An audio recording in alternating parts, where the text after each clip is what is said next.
Witajcie w dzisiejszym odcinku. Niemcy zamierzają skonfiskować majątki i depozyty moskiewskiej giełdy. Ludzie protestują i coraz głośniej zwracają swe protesty do Putina. Rosyjski rząd zakazał zagranicznym analitykom badania rosyjskich rynków surowcowych. Putin na posiedzeniu MON powiedział: zostaliśmy pokonani. G7 zaostrza kontrolę nad handlem rosyjską ropą, a na koniec władza ostrzega przed nową formą oszustw. Zapraszamy. Dzień dobry kochani, z tej strony Mateusz Lech i Paweł Jeżowski, który zdążył w ostatniej chwili. Witamy ponownie uśmiechnięci i mamy dla Was bardzo fajne informacje. Jesteśmy uśmiechnięci już od setek filmów z rzędu. Takie wyzwanie, jeżeli chcecie zobaczyć mnie smutnego na którymś wideo, to zapraszam do wyzwania. Czy ktoś znajdzie takie? Proszę oglądać te wcześniejsze i sobie notować. Wydaje mi się, że nie. Zanim przejdziemy do naszych informacji, krótka zapowiedź ponownie tego, co w święta, bo nie wszyscy widzieli, a myślę, że warto będzie obejrzeć.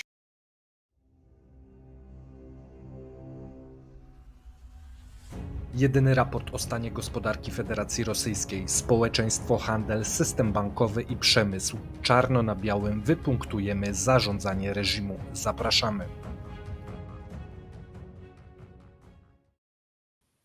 Godzina 17, 26 grudnia, zapamiętajcie tą datę, włączcie Kremlinkę, jeżeli nie będziecie mieli co robić i nie będziecie Pracujemy mieli co od oglądać. kilku dni, wykres, analizy, żeby to było zrobione profesjonalnie, żeby można było to podać dalej. Zapraszamy, a w tym momencie oddaję głos Pawłowi i przechodzimy do paska. I jeżeli chodzi o pasek, słuchajcie, dobre informacje dla Rosji, rośnie gaz, rośnie ropa, ale dewizy też rosną.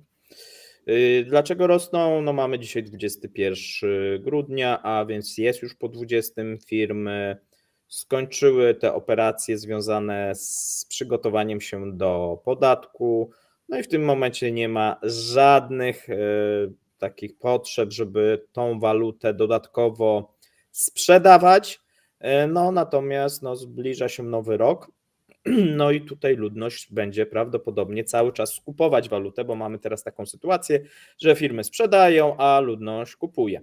A dlaczego będzie kupować? No o tym sobie będziemy mówili w komentarzach dnia. Szykuje się fala olbrzymich podwyżek w Rosji, a więc trzymanie waluty może się okazać dosyć mądrym posunięciem. Co jeszcze? Mamy tutaj, słuchajcie, informacje odnośnie moskiewskiej giełdy, będziemy o tym więcej mówić. Na ten moment RTS spada, no natomiast pojawią się duże kłopoty, czyli po giełdzie petersburskiej być może giełda moskiewska zawiesi swoją działalność. O tym wkrótce. I przechodzimy do shortów. Zaczynasz, czy ja zaczynam? Zaczynasz. Dobra. Natychmiast po przyjęciu 12 pakietu sankcji, który zakazał importu rosyjskich diamentów, kraje Unii Europejskiej rozpoczęły przygotowania do 13, a potem 14 pakietu sankcji wobec Rosji. Inicjatorem są kraje bałtyckie, ale ma to silne poparcie, słuchajcie, Polski i Niemiec. Niemcy straciły cierpliwość do Rosji, będzie więcej o tym w dzisiejszym odcinku. Tak, tutaj prawdopodobnie i Polska, i Niemcy usilnie będą działać, żeby zwiększać nacisk gospodarczy i ekonomiczny na Rosję i wydaje się, że miękka gra powoli zaczyna się kończyć, co ciekawe. A dlaczego, to sobie za moment powiemy. Mamy informację, że 6. samolot w grudniu miał awarię podczas lotu, tym razem samolot pasażerski Boeing 737 linii lotniczych Aeroflot, który leciał z Moskwy do Erywania. Rankiem 18 grudnia wylądował awaryjnie na lotnisku moskiewskim. Czy ty powiedziałeś tam jakąś liczbę? Który? Nie, to już dalej było, już było chyba 13. Ale poczekaj, bo to jeszcze listopadowe, wiesz. Aha, to może, bo to jakoś było tak, że w przeciągu tygodnia mieliśmy taki hardkorowy. Tak, tygodnia, ale to był część listopada. Dobra. A już jutro oczywiście to, co zdrożeje od 1 stycznia. Rosjanie muszą się trzymać za portfele. Ja nie wiem, czy nie muszą sprzedać portfeli, żeby uzyskać trochę rubli. Tak, mamy dosyć dużo informacji, poinformujemy Was o podwyżkach. Natomiast mamy też wypowiedź Macron, który nie wykluczył zaproszenia Władimira Putina na zbliżające się obchody w 2024 roku z okazji 80. rocznicy lądowania aliantów w Normandii w przypadku rozmów pokojowych z Zełenskim. No Tak, a zobaczymy, tam z Francji do Hagi już nie jest tak daleko. No tak. Bo przecież chyba to obowiązuje wciąż. Czy to We Francji obowiązuje, więc No nie właśnie, wiem, jak więc miałoby to jest- być to zrealizowane. Macron lubi często dziwne wypowiedzi. Zobaczymy też, czy nie zostanie to, że tak powiem, skorygowane. no zobaczymy, czy zostanie potwierdzone, tak, no bo to jest informacja, powiedzmy, gazetowa na ten moment, no ale podana na podstawie informacji francuskich. Mamy, słuchajcie, też informację, że Stany Zjednoczone rozszerzyły sankcje antyrosyjskie na 4 firmy i 1 tankowiec. I to jest o tyle ciekawa informacja, że prawdopodobnie co tydzień albo co 2 tygodnie będą pojawiać się tego typu informacje. Amerykanie zapowiedzieli dosyć silny, i o tym też dzisiaj będziemy mówili, monitoring firm, które biorą udział w transporcie rosyjskiej ropy. No i widzimy, że, bo tak możecie mówić, no tutaj 1, wcześniej były 4, wcześniej 3. Rosjanie też mają skończoną liczbę tych tankowców. Te tankowce najczęściej są nie pod rosyjską flagą, tylko najczęściej to flaga Liberii, ale też innych takich egzotycznych kierunków. Tak ogólnie tutaj się przyjęło. No i oczywiście to nie jest na tak, tylko na kolejny, na przykład liberyjski tankowiec. Dlaczego to jest problemem? Dlatego, że te tankowce w tym momencie no nie będą mogły wpływać zarówno do europejskich portów, jak i również firmy, które będą obsługiwać ten tankowiec, na przykład rozładowywać ropę, no muszą się liczyć z sankcjami wtórnymi. I to dla Indii szczególnie może stanowić problem, bo do tej pory one odmawiały obsługi tankowców wpisanych na listę amerykańską. Tak. 1/4 niemieckiego eksportu broni w roku 2022 trafiła na Ukrainę, czyli około 2,2 miliarda euro. Wynika z raportu niemieckiego Ministerstwa Gospodarki. Mówimy o zeszłym roku, za ten rok jeszcze nie mamy raportów, natomiast chyba w 2023 oni mocniej odkręcili ten kurek. Na początku to było opornie, więc wydaje mi się, że tu w tym roku będzie jeszcze więcej. Tak, mamy najnowszą wypowiedź Pieskowa, który powiedział, że nie ma teraz warunków wstępnych do rozmów pokojowych w sprawie Ukrainy. I my sobie teraz przejdziemy do Niemiec, ponieważ no moim zdaniem olbrzymia zmiana, dlatego to się znalazło na okładce. Niemcy zamierzają skonfiskować po raz pierwszy majątki rosyjskie, a chodzi o majątek i depozyty moskiewskiej giełdy. Niemiecka prokuratura federalna wystąpiła do sądu o zgodę na konfiskatę rosyjskiego majątku. Do tej pory kraje Unii Europejskiej jedynie zamrażały fundusze i majątki oligarchów lub majątki banku centralnego. Jednak próba ratowania przez Rosjan moskiewskiej giełdy, która miała ulokowane w Niemczech 720 milionów euro, dała władzom pretekst do uznania tego działania za przestępstwo i podjęcia próby przejęcia środków.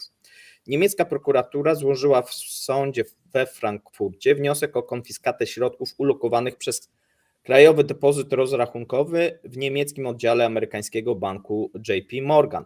Nie jest tajemnicą, że precedensowa decyzja została podjęta na tle coraz aktywniejszych działań Kremla zmierzających do przejmowania mienia zagranicznych firm działających w Rosji na różne sposoby.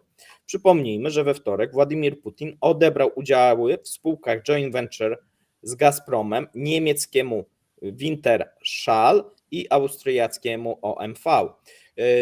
Rozświeczyło to Niemców i niemiecki rząd na ten moment nie może sobie pozwolić na bezkarne działania Rosjan, bo musi znaleźć środki na odszkodowania dla swoich gigantów. Kolejka nie jest krótka, a odszkodowania mogą być bajońskie. Ja przypominam, tutaj mamy takie firmy jak Siemens, jak Bayer, jak Bosch.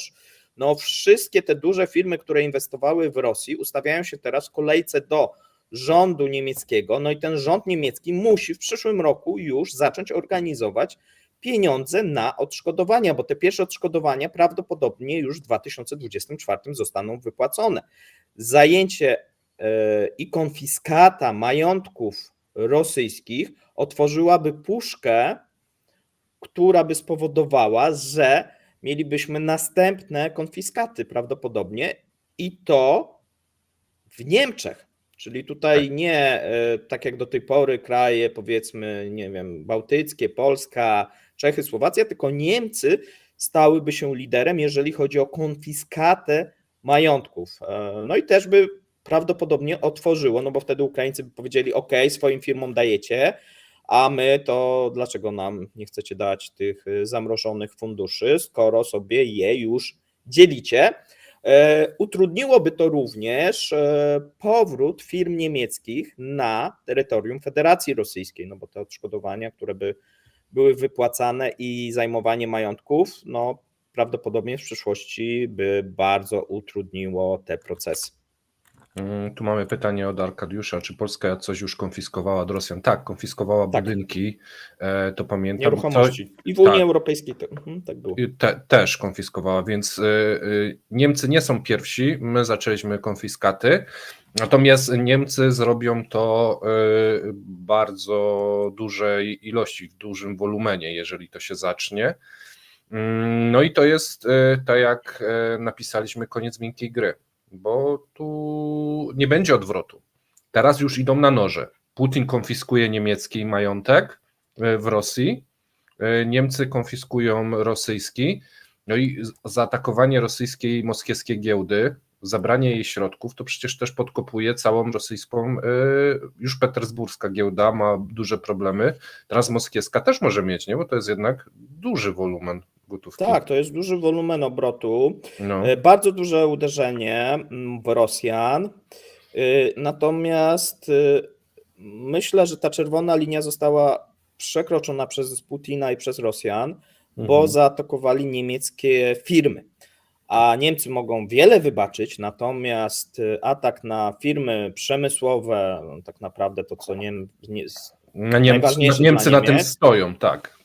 No, przy jeszcze dosyć dużych problemach gospodarki europejskiej i niemieckiej, no musi spotkać się z silną odpowiedzią. Ogólnie jak przeglądamy dane statystyczne z gospodarki niemieckiej, to nie jest za kolorowo w tym momencie, więc to też jest taka forma, no jak jesteś głodny, no to ten chlebek sąsiada to tak smacznie pachnie, wiesz. W tym momencie to też jest dobry moment, nie? Tak, natomiast no, należy spodziewać się tutaj zaostrzenia sytuacji na linii Berlin-Moskwa, no bo Rosjanie też będą odpowiadać, no i wymiana ciosów będzie coraz większa. Tak. Ja wam z kolei opowiem troszeczkę o protestach. Chociaż nie na ulicach, ale coś się dzieje. Prezydent Rosji Władimir Putin, który przedłużył mobilizację na czas nieokreślony, musi zakończyć działania wojenne na Ukrainie lub sam wyruszyć na front. Poinformowali na telegramie o nazwie Way Home krewni rezerwistów powołanych na wojnę. Opublikowali apel mężczyzny w mundurze, który przedstawia się jako Aleksander. Według niego na froncie wszystko jest nie tak zorganizowane jak trzeba i łamane są ustalenia, łamane też są prawa człowieka. No to widząc te filmiki różne, to łatwo było to zauważyć. Zmobilizowani, zwłaszcza starsi, mają poważne problemy zdrowotne, ale nikogo to nie obchodzi, nie będą ich leczyć. Dali im pigułkę i tyle. Aleksander mówi, że oni i inni wojskowi chcą pokoju i zakończenia wojny, aby żyć spokojnie, długo i szczęśliwie, ale prezydent nie chce tego im dać, deklarując potrzebę denazyfikacji i demilitaryzacji ukraińskich. Takie są cele na Ukrainie, które można interpretować jak chcesz i rozciągać je w nieskończoność. Tu cytat Aleksandra. Widać, że chłop myśli logicznie. W komentarzu pod filmem krewni mobilizowanych zwrócili się do Putina: Władimirze Władimirowiczu, do czego doprowadziłeś ludzi? My, Rosjanie, nie mamy już nadziei pod waszym przywództwem. Zakończ specjalną operację wojskową, usiądź przy stole negocjacyjnym, czym do cholery są denazyfikacja i demilitaryzacja. Czy rozumiesz, o czym mówisz? Za każdym razem, gdy wypowiadasz te słowa, ludzie umierają. Żyjmy w pokoju, albo sam pójdziesz na front i sam zginiesz. No i tu tak mamy takie drobne już przekomarzanki na Telegramie. Nie są to protesty oczywiście duże, podejrzewam, że za dużo nie dadzą, ale często pytacie, czy ludzie tam nie kumają. Kumają, tylko że no nie są w stanie w tym momencie nawet już protestować, gdyż ta machina jest zaostrzona i wzmocniona. Informowaliśmy o tym, robiliśmy program, jak to wygląda, ile jest teraz środków przeznaczanych na zduszanie takich rzeczy w zarodku, jak są blokowane media, jak są prześladowani dziennikarze. Więc takie rzeczy będą się pojawiać, ale one nie będą się mocno przebijać i to będą małe ogniska najprawdopodobniej. No, słuchajcie, mamy nową informację z Dumy Państwowej tym razem, ponieważ jest nowy pomysł, który prawdopodobnie jeszcze nie dotknie naszego kanału, ale być może w przyszłości tak.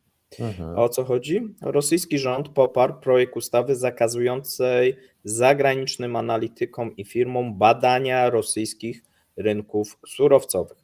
Deputowani proponują uregulowanie działalności firm, które badają rynki konsumenckie, w tym surowcowe w Rosji, których przychody wynoszą co najmniej 30 milionów rubli, to znaczy te firmy, które badają oczywiście.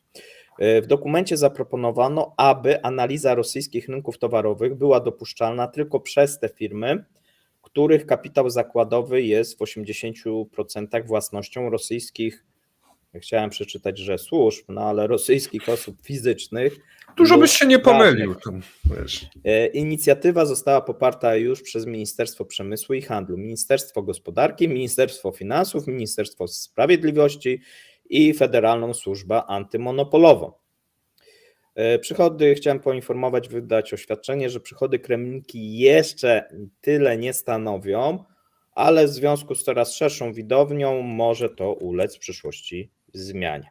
Albo osłabieniu gwałtownym rubla. Wiesz, to możemy się wtedy... A tego to nie przewidziałem, tak? Tak. Aha, ale to jak przekroczymy, to rosyjskie to nie możemy już. Służby muszą wykupić 80% naszych udziałów? Tak. Wtedy tak. Okej. No dobra, będziemy myśleli, jak dojdziemy do tego momentu. Wtedy będziemy mogli oficjalnie działać w Rosji i nadawać. Tak. No to wiesz, tam jest więcej ludzi, a pewnie pragną tych informacji, bo ich dotyczą. Więc... Rzetelnych, tak? Wiedzieć, co się dzieje z jajami na przykład. Na przykład, nie? Kiedy będą, czy będą i tak dalej. I na przykład wydaje mi się, że nie wszyscy Rosjanie usłyszeli, ale Władimir Putin powiedział wczoraj, a może przedwczoraj, zostaliśmy pokonani. Nie wiem, czy słyszałeś. Władimir Putin po raz pierwszy bezpośrednio przyznał się do niepowodzenia. Niestety to nie jest to, na co wszyscy czekali. Przyznał się do innego niepowodzenia. Niemal ćwierć wieku wysiłków dyplomatycznych zmierzających do utrzymania Kijowa w moskiewskiej orbicie wpływów to według niego porażka. Jego porażka, no bo on prawie ćwierć wieku rządził. Przewidział, bo teraz się bawi w jasnowidza, przewidział też rozbiór Ukrainy, idąc za przykładem powojennych lat ubiegłych i wiek wcześniej. Według niego Rosja rości sobie pretensje do południowo-wschodniej Ukrainy, a jej sąsiedzi, i tu łapka w górę, wszyscy Polacy, Rumuni i Węgrzy, do terytoriów utraconych w wyniku II wojny światowej. Tak, szykujcie się, przejmujemy. A teraz na poważnie, bo rosyjskie media i sam Putin wydawałoby się, że mówią coś ciekawego. W wyniku dyplomatycznych błędów Putina armia rosyjska, do której prezydent skierował to oświadczenie, została zmuszona do rozpętania największego konfliktu zbrojnego w Europie od czasów II wojny światowej. Prawie w ciągu 2 lat po 2 stronach zginęły dziesiątki tysięcy ludzi, tak powiedział Putin. Według wersji Putina, którą opisał niedawno właśnie na posiedzeniu zarządu MON, główną przyczyną wojny na Ukrainie są oczywiście próby USA wciągnięcia Ukrainy do NATO. Bezczelne te USA, to już jest cytat ze mnie, tak namawiało tą Ukrainę 2 lata i te 2 lata w strukturach NATO Ukraina psuje krew Putinowi, że no straszne, no, ale jednak chyba nic takiego nie ma miejsca, więc nie będę przeszkadzał Putinowi i cytuję go dalej. I cały czas mi to mówili, czemu się boisz, teraz ich nie przyjmiemy. Mówię teraz, a jutro, a kiedy nadejdzie jutro, za rok, za 2, z punktu widzenia perspektyw historycznych i strategicznych interesów państwa rosyjskiego, nawet po 10-15 latach jest to niedopuszczalne. Co to jest nie dzisiaj, co to jest nie jutro? Putin odpowiedział obecnym w zarządzie wojskowym, urzędnikom swoich rozmów. I teraz pozwólcie, że przerwę znowu Putinowi i przedstawię wam związki przyczynowo-skutkowe, bo w Polsce też to tak jest troszeczkę zachwiane. Jeżeli Rosja nie atakuje Ukrainy, Finlandia, Szwecja nie czują się zagrożone, Polska się nie zbroi, Ukraina sobie jest. Rosja atakuje Ukrainę, mamy to, co mamy, czyli 2 razy większą granicę z NATO. Finlandia i Szwecja rezygnują z bycia bytem takim z boku, wstępują do NATO lub chcą wstąpić do NATO. Cała Europa i NATO zaczyna się zbroić, rozbudowywać przemysł wojskowy. I tu logiki pana Putina, no niestety nie rozumiem. Ale jak on to tłumaczy? Zdaniem Putina od czasów sowieckich w Stanach Zjednoczonych prowadzone są prace przygotowawcze z udziałem nazistowskich kolaborantów z Ukrainy, którzy uciekli do Ameryki Południowej po rozpadzie ZSRR. Polityka USA w kierunku ukraińskim sprowadzała się do wspierania polityków o nacjonalistycznych poglądach. I znowu Putin. Próbowaliśmy z tym walczyć. Jakim sposobem? Przede wszystkim ekonomicznie. Wiadomo o tym. Sprzedawaliśmy surowce energetyczne po okazyjnych cenach. Udzielaliśmy pożyczek, współpracowaliśmy, robiliśmy wszystko. Wierzcie mi, robiliśmy wszystko, żeby cierpliwie budować relacje, wspomina Putin. I żalił się też, że regiony południowo-wschodnie Ukrainy czuły się opuszczone. No i to tak można by było sobie podyskutować z nim, natomiast te regiony opuszczone Putin wsparł, niemal je zutylizował, zniszczył ludzi, stamtąd już niewiele zostało, więc ta troska taka troska Putina jest bardzo ciężkim tematem. Mam nadzieję, że u nas w Polsce nikt nie będzie myślał o jakichś takich aneksjach i w ogóle nie szedł w te myśli, bo to pokazuje Putin, co się w takich sytuacjach dzieje. Pawle, lećmy dalej. Ja mam informację, słuchajcie, na temat planu Putina dotyczącej blokady morskiej Ukrainy, który nie powiódł się i o tym chciałbym, żebyśmy porozmawiali w komentarzu dnia, albo dzisiaj, albo jutro, pewnie dzisiaj. Natomiast są informacje ze strony głównie Stanów Zjednoczonych, ale i również Niemiec, a dokładnie G7 zaostrzy kontrolę nad handlem rosyjską ropą. Pierwsze kroki już zostały ogłoszone. Mają one na celu zwiększenie transparentności transakcji naftowych i rozliczania przewoźników korzystających z usług zachodnich firm finansowych, w tym ubezpieczeniowych. Ci ostatnio są masowo oszukiwani, tak twierdzą zachodni urzędnicy. W związku z tym G7 wymagać będzie teraz od firm ubezpieczeniowych i finansowych uzyskania formalnego potwierdzenia od przewoźników, że za każdym razem, gdy ładują ropę naftową, ta ropa jest w cenie poniżej price capu. I tu rodzi się problem podobny, który opisywaliśmy w przypadku sprzedaży tankowców, bo w tym momencie urzędnicy i kontrolerzy z krajów G7 będą mieli możliwość monitorowania wszystkich transakcji. Akceptacja sfałszowanych dokumentów, ponieważ można sfałszować dokumenty i przedstawić do ubezpieczenia fałszywe dokumenty, gdzie cena jest wpisana inna, tak, a jest inna faktycznie. Akceptacja sfałszowanych dokumentów będzie rodziła bardzo poważne konsekwencje prawne dla banków, firm ubezpieczeniowych czy firm finansowych. Ponadto kontrolerzy z krajów G7, czytaj z USA, będą mieli łatwiejszy dostęp do listy dodatkowych kosztów, ubezpieczenie fracht itp. I każdy podmiot biorący udział w obrocie ropą naftową będzie musiał przekazać te informacje dalej. Wymóg ten prawdopodobnie sprawi, że pieniądze, które zostały utracone w drodze między portem załadunku a portem dostawy, wyjdą częściowo z cienia. W najbliższych tygodniach kraje G7 poinformują o nowych wymogach swoje firmy finansowe i przedstawiciele branży żeglugowej. No już teraz są głosy duże niezadowolenia. W związku z tym wydaje się, że ryzyko wożenia rosyjskiej ropy znowu się zwiększy. Na jak długo i o ile, przekonamy się wkrótce. No ale myślę, że to może wyjść dobrze, bo jednak jeżeli masz... Koszty. Tak, no podniesie koszty, ale... Będziesz musiał ryzyko sobie teraz skalkulować na nowo. Nie? Tak, ale powiedz mi, bo to z wszystkich portów każda ropa? Nie. Takie wiesz, amerykańska też z amerykańskich portów? Nie. No Znaczy, każda, w której będziesz miał podejrzenie, kontrolerzy, że to jest rosyjska. Więc jeżeli będziesz miał podejrzenie, że to jest rosyjska, no raczej z amerykańskich Amerykanie nie będą swoich sprawdzać, ale podejrzenie, że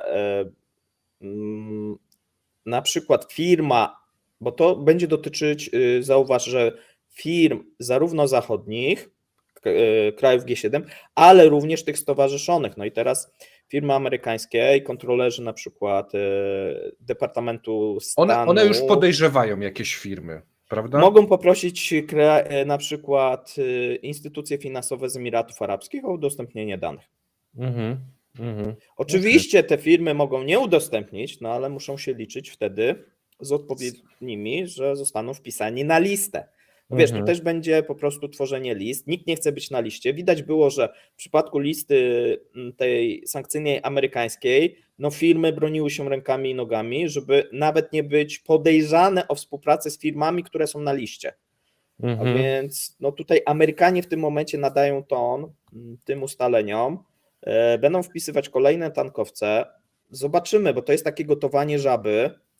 Bo tu jest jeszcze jeden temat, o którym chyba nigdy nie mówiliśmy. Można wspierać Ukrainę dosypując jej gotówki albo zabierając Rosji gotówkę. I tu widać, że co prawda nie ma sypania tej gotówki, ale z drugiej strony są działania, które uszczuplają dochody Rosjan, coraz intensywniejsze, coraz bardziej to jest szczelne, coraz to nowe rozwiązania, nie? Więc jak nie w jedną, to też w drugą. No wiesz, to też nie będzie tak, że zatrzyma rosyjski transport. Nie.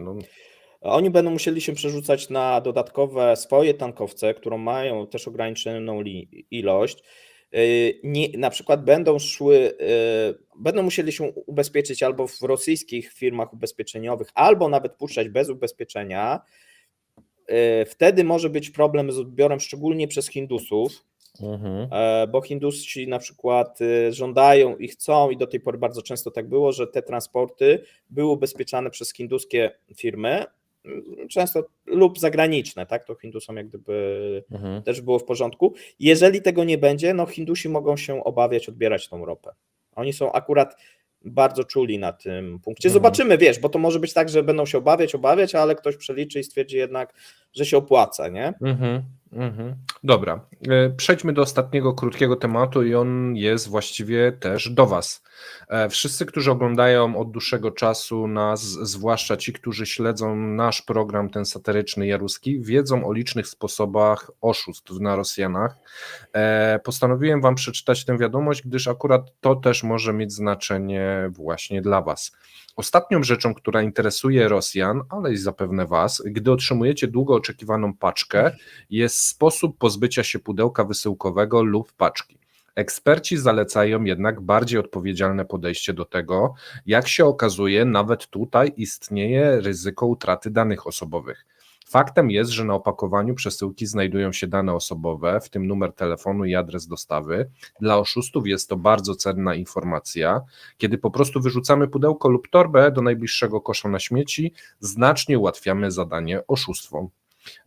Gdy tylko otrzymają nasze dane osobowe, mogą zacząć do nas dzwonić z wątpliwymi ofertami, mogą jakieś kreatywne tematy sobie wymyśleć. U nas raczej jest to margines, natomiast w Rosji jest to na tyle poważny proceder, że zaczęto informować społeczeństwo, aby się tego wystrzegali. I aby temu zapobiec, oczywiście zanim wyrzucicie pudełko, podrzyjcie naklejkę z danymi osobowymi na małe kawałki lub przepuśćcie ją przez niszczarkę. My też jako Kremlinka Show zalecamy do pilnowania swoich danych osobowych, zwłaszcza okres przedświąteczny, czas intensywnych porządków to czas wyrzucania starych dokumentów, pudeł, opakowań. Warto zweryfikować, czy nie ma tam waszych danych. Myślę, że warto sobie to przypomnieć. Wszystko z mojej strony. Pawle, jeszcze chcesz coś dodać? Tak, dziękujemy, że subskrybujecie. Tak jak wielokrotnie mówiliśmy, ponad 1 000 000 wyświetleń miesięcznie. W tym momencie około 160 000 unikalnych widzów. Zapraszamy na dzisiejszy komentarz, zapraszamy na jutrzejszy CEP. Do zobaczenia. Trzymajcie się. Cześć. Cześć. Dziękujemy za obejrzenie materiału do końca. Zapraszamy kolejnego dnia. Trzymajcie się. Cześć.